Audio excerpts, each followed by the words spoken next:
So you're painting a picture that actually this has proved much more difficult than he expected because surprisingly, Europe has very belatedly, but nonetheless, quite surprisingly, stepped up. I mean, Germany's turnaround is something to behold. Who would ever have thought, frankly, that they would do it?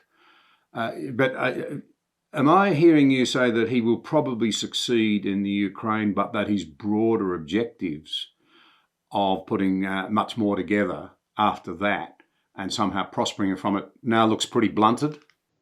Yeah, I think the next 5 days will tell whether he succeeds or not, and that will be predicated on how quickly these weapons are in the hands of Ukrainians that know how to use them.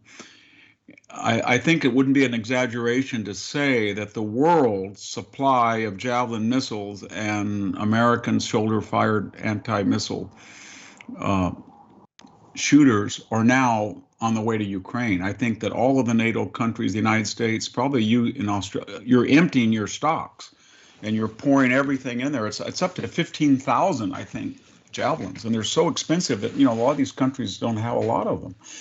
And so if they come in time and they can make the difference, then Putin will be stymied along with the sanctions. But I think he thinks they won't because he'll threaten people who are supplying them. But more importantly, he feels that if you and I had this conversation a month from now, John, that he will be successful and that we will not be talking about the rough time he had the first 5 days or 6 days or the deaths and the destruction or his unpopularity or the sanctions.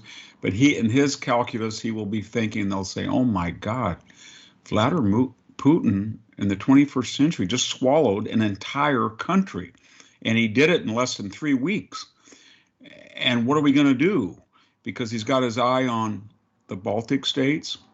He's going to be pressuring every Russian-speaking former republic. He's got his eye on NATO. What are we going to do? And so that's what, I don't know if that's accurate in reality, but that's what his impression is, that the aims will be so beneficial to Russia that he's willing to, what he considers these detours or cul-de-sacs on his way to get there that we're now enmeshed in. And then our euphoria that he didn't win like he did in Crimea or Georgia or East Ukraine. He didn't win in the first 72 hours. We're euphoric, but I think if we stand back, it's sort of like the Polish army fighting very heroically the first couple of days in Poland, and then they were surrounded by 3 invasions plus the Soviet Union. They collapsed.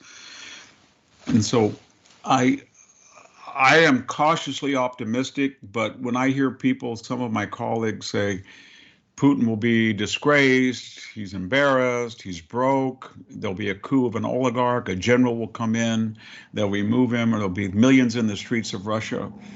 I don't see that. Every time he went into Crimea and Georgia, there was a huge uptick in his popularity. They weren't as bad the first 3 days as this, but if he can turn this around, and I hope he doesn't, and I hope these weapons come there and we're very forceful,